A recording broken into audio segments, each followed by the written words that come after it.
What's up, guys? My name is JadyCook5 and welcome to the Nottingham Forest versus Chelsea match review. Before we get into things, it'd be much appreciated if you're able to hit that like button. Don't forget to hit that subscribe button if you haven't done so already, and don't forget to hit the notification button so you never miss a video. Nottingham Forest 2, Chelsea 3 as we edge out the opponents at the City ground to grab a valuable points on the road to be able to have the race for the Europa League. Let's get into this review then, and let's talk all the things about to do with this match.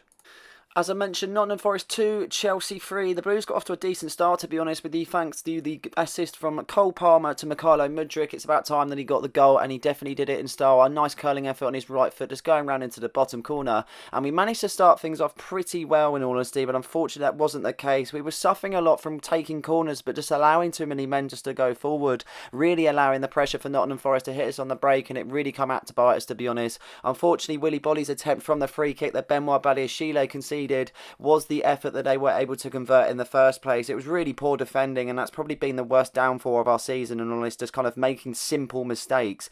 But yeah, it is what it is, unfortunately, for the first goal. But the second half didn't really get better. We've done so much in terms of being able to keep possession, so many passes, but it's never really gone in our favour, and that really showed today. And unfortunately, Hudson-Odoi did strike against us. His former side, he was to celebrate at the same time, which he was never really a big fan of, but you can't blame him in the Forest, the kind of situation that they are at the moment. Obviously, 3 points would have guaranteed them to stay up this season. It's mathematically possible for Luton to still go up, but that is not going to be the case at the moment, obviously. So yeah, it's really hard at the bottom. It's still really tight. So mathematically possible for Luton to still kind of stay up the top and Forest to go down. So it might even go down to the final day of the season. So Hudson-Odoi fired his side in front, but it didn't take long for Raheem Sterling to get back on the score sheet. Since November, the last time he scored was against Man City away from home. So yeah, it's nice to see him back on the score sheet. Obviously, he was back to a lot of kind of threats with everything with Chelsea fans and everything else, and he wasn't exactly in anyone's good books, but it's nice to see him get on the score sheet, that is for sure. But the one that we'll all be talking about is that assist from Reece James to be able to line up Nicholas Jackson for the third goal of this particular game to secure all 3 points at the City ground, and what a way to do it. Reece James literally only been on the pitch a matter of 3 to 4 minutes, and he bags himself an assist, and a good one of that, to be honest. A lovely cross into the box and make the head of Nicholas Jackson, and it was a very simple finish. He didn't really had a good game until then, but it was really nice to see him on the score sheet. But yeah, it was really, really good. So just to note the fact of the actual goal scorers itself, Forest with the goal scorers was Willy Bolly and Callum Hudson-Odoi, and Chelsea had the goal scorers of Mykhailo Mudryk, Raheem Sterling and Nicholas Jackson there. Really good in the end, to be honest, to be able to get all 3 points, because it was much needed after the slip up from Newcastle United.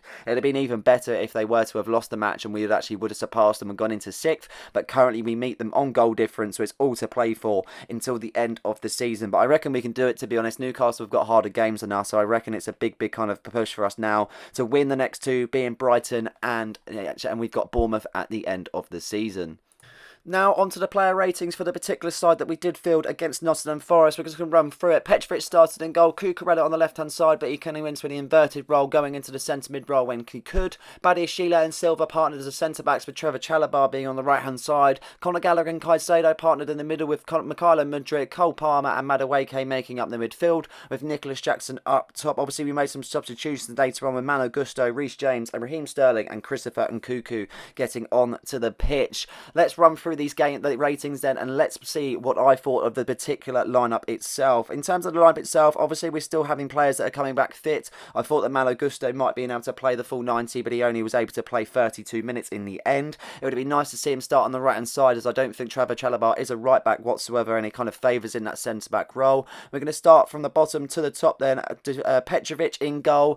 Couldn't really do a lot for both the goals, in honesty. His defenders really did let him down. He didn't really have much to do apart from that, honestly. He made a couple of saves in the kind of times he had to kind of come out for the ball, but nothing really to do for Petrovic. It's a shame he wasn't able to keep up his clean sheet run, but I do believe his defenders let him down. So he gets a 6.5 rating in my opinion.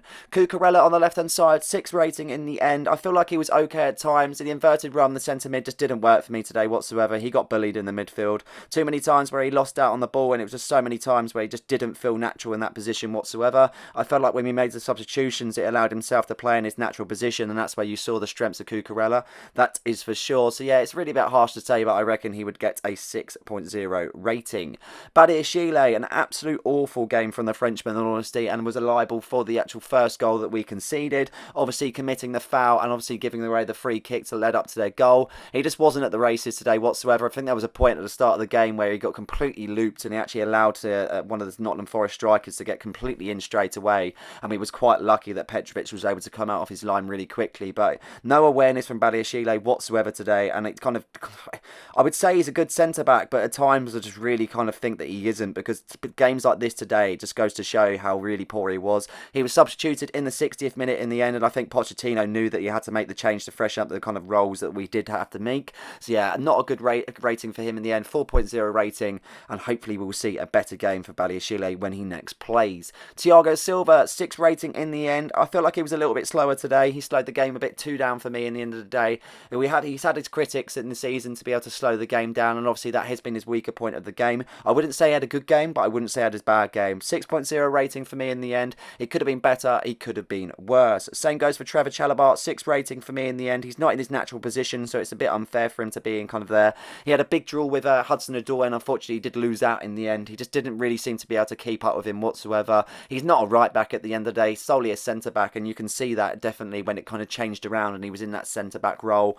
But yeah, it's a bit hard to be able to be a critic of him, but at the same time it's one of those, he's still a Chelsea player and he's still got to do a job, and he just didn't really do it today in my opinion. But he's still a good player, that's for sure. He's had a blinding season since coming back off of injury, and it's hard to say that he's going to be good every single game. Conor Gallagher wasn't exactly the best for me in the end of the day. He was lucky not to be sent off in the end after completing that foul with Hudson-Odoi being the last man. It was a bit of a 50-50, both players holding on to each other, but I just didn't think he was at the races whatsoever. The Conor Gallagher that we've seen in the recent performances just definitely wasn't there today. No fluidity to his play, no kind of driving forward, no chasing balls down like he normally does. So not the best of ratings for Conor Gallagher. 5.0 rating for Conor Gallagher. Caicedo, I reckon he got an 8.0 rating. His first half was really poor, but his second half was 10 times better, that is for sure. Really improved in the second half, being able to get the assist, and he broke the play up a lot. He had a very busy evening, I would say, to be honest. It was nice to see him getting another assist, and I'm pretty sure he got an assist in the previous few games also. So he started to build into that creative role in the midfield. So I'd say an 8.0 for Moises Caicedo, and definitely improvement in the second half. Moving on to Mykhailo Mudryk, a 7.0 rating in the end. It's so nice to see him get a goal. Every time he scores, it's just so happy to see him get the goal. You can see the smile on his face, and you can just see how much it means to him. I wouldn't say that he had the best of performances, but at the end of the day, getting that goal that really pushed us on was a big matter of our play at the end of the day. And I don't think if we were to score that in the first half, then we would have probably lost the game 2-0 at the end of the day. So really happy to see him get on the score sheet. He struggled in the recent few weeks, and he's had a lot of chances like that have fell to him, and he just hasn't scored them. And they've been simple finishes just like he did. I mean, he did well to be able to do what he did. He had a lot of pressure from the defenders. He even got took out in the actual means of the play. But yeah, really hard finish, and he's done it perfectly at the end of the day. So happy to see him on the score sheet, and that's why it results in my 7.0 rating. Noddy Madueke, he was completely just non-existent today. Olarena had him in his pocket. I just didn't feel like he did anything. Every time he received the ball on the right-hand side, he just seemed to be able to drag himself into the middle and lose out on play straight away. So I just didn't see him really do that well, and that's for the reason, again, why I think he got substituted in the 58th minute for Christopher Nkunku. So wasn't the best of games from himself. Obviously he's been really good in recent weeks and had a very good game against West Ham recently, but we did not see that Noni Madueke whatsoever. Cole Palmer, 10.0 rating, my man of the match. He was a very good creative in the first half, getting that ball to Mudryk, and he played a lot of balls where he just didn't be able to see, kind of like Nicholas Jackson had one in the first half where he looped it over the defender, he missed it out, and he could have actually kind of latched himself onto it. Cole Palmer looked a bit frustrated at times in terms of towards his teammates, but I definitely feel like he was the better out of his teammates, that is for sure. He was replicating the pass later on for Jackson, as I mentioned, and he seems really creative, and he's just such kind of a breath of fresh air. Without Cole Palmer this season, I don't know what we'd be doing, in all honesty. So hats off to Cole Palmer, had a very good shift in the end. Nice to see him kind of get the assist. Unfortunate not to be on the score sheet, but yeah, it's just one of those. He just didn't seem to have that creative aspect of his game in terms of being in front of goal, but I would give him a 10.0 rating. Nicholas Jackson, 7.20 rating for me. I thought his first half, his attitude completely stunk. Obviously, he was a bit unlucky on the first half not to be getting the penalty that he obviously got shoved over in the corner for Oleana. But yeah, I felt like the third goal for Chelsea was really kind of the icing on top of the cake for us. Nice to see him get on the score sheet again. Obviously, it was a simple goal from the header, but he has to be there at the right place at the right time. And it is nice to see him get another goal under his belt. And I'm pretty sure, so he scored against Tottenham, he scored against West Ham twice, and he scored against Forest. That's 5 goals now in 3 games. So he's really racking up the goals now. 17 goals in all competitions, I'm pretty sure. So another goal added to the tally of Nicholas Jackson. He's had his critics, don't get me wrong, and I wasn't his biggest kind of fan in the first half, that is for sure. But seems to be that he kind of bucked his ideas up in the second half, and he was able to snatch the winner for Chelsea in the end. Obviously, we made some substitutions in the end that kind of made a massive difference for us. Malo Gusto getting a 7 rating. He's such an instant impact. You can just tell he's such a good right back. The man has got such talent. He's so fast. He's so ferocious. And he played in a bit more of an attacking role when he actually came on, to be honest. And he made so many kind of overlapping runs, allowing kind of Hudson-Odoi and Oleana to drag back. And that just really opened up the play for the defenders. And it was just a bit of a breath of fresh air, to be honest. Really happy to see him back on the pitch. Happy to see him fit. And hopefully he'll be in the starting lineup soon. Christopher Nkunku, I'd say a solid 6.0 rating. He didn't do much, but he was still kind of linked up well with the teammates. Again, it's just that injection of pace and that different kind of aspect of the game. Nice to see him on the pitch once again, and it's really good to see some of the players that are coming back for us now. But yeah, I'd say a solid 6.0 rating for Christopher Nkunku. Didn't do much, but I feel like he did add a little bit in terms of the injection to the pace to the squad. Reece James, I mean, what about Reece James? Every touch just seemed to be perfect. Getting the assist with only literally been on the pitch about 3 minutes. He's had to overcome so much. I mean, he must have struggled so much recently with the injuries that he succumbed, and it's just been one of those where he just hasn't had a lot of luck whatsoever. We're hoping that surgery kind of suits things out now, and it's just... Hopefully, we're going to be on the mend now in terms of Reece James, and he won't get injured anymore. But obviously, that's going to tell in terms of the minutes that he'll get. Hopefully, he won't get kind of pushed into games. Whether he'll play on Wednesday against Brighton, I'm not too sure. I feel like it's very kind of cautious at the moment to kind of shove him in straight away. But he just showed so much of what we're missing. So much fight, so much strength on the right-hand side. He battles against players. He wins balls. He drives on the right-hand side. He overlaps the winger, and he does what he does best, and that's get an assist. He's so creative, and that showed in the third assist for in the actual game itself. Really good cross. He had to pick Jackson out in that kind of way. Jackson didn't even have to move. He just had to move his head at the end of the day.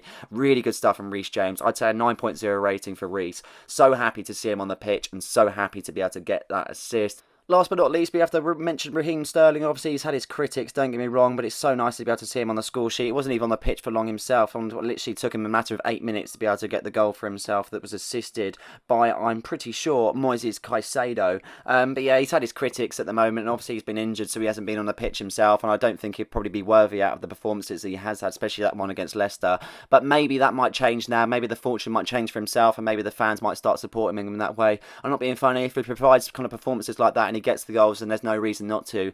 But yeah, it's one of those. Football is so harsh at the end of the day, and you need to be at the top level to be able to play for certain clubs like Chelsea, and he just hasn't been providing that. I say first goal since November against Manchester City away from home, so it's been a long time coming. But yeah, really nice to get himself on the score sheet, and really nice to get ourselves back into the game with that 2-2 that spurred us on to the 3-2 victory. So Chelsea claim all 3 points at the City ground in the end. We've put the pressure back on Newcastle United, that is for sure. Obviously, they messed up in their previous game against Brighton Hove Albion, only getting the 1-1 draw. But yeah, really kind of now we just need to push on now. We need to win against Brighton. We need to win against Bournemouth. All we can do is do what we need to do and the hope that Newcastle slip up. At the end of the day, we're probably going to be a Tottenham fan for when they play against Newcastle, because if they were to get the win and we obviously win our next 2 games, and we will be seeing Europa League football next season. It gets slated a lot, but every time we're in the competition and every time we've won it, we were always happy about it in the day, and it's big kind of movements for us. I feel like that's the next step in our direction in terms of pushing forward in getting Europa League football. It's not what we really aim for, don't get me wrong. Obviously, we'd have preferred Champions League football this season, but the way the actual season it's gone itself, we have to be happy about it. There's no doubt about it. So yeah, it'd be really nice if we can get Europa League football this season, that is for sure. And it'd be nice to see Chelsea back where they belong in European football and kind of getting back to where we are. We need to keep the faith. We need to keep Mauricio Pochettino. I was his critic in the first half, don't get me wrong, because tactically we just didn't look good whatsoever. But second half he changed it around. Fair play to Poch, because he never really changes things in substitutions, and he kind of leaves things a bit too late. But seems to be this time round he's actually kind of changed things around, and he's actually done something for the club in terms of being able to get the results when we didn't expect it. But yeah, really happy to get these 3 points. Really happy that we've won 3-2, and on to the next one being Brighton Hove Albion. We'll see a preview on Tuesday for that particular match. So stay tuned for that one. But that is it for this particular video. I hope you guys have enjoyed this one. Please like and subscribe for more content just like this one, and don't forget to hit the notification button so you never miss a video. Cheers.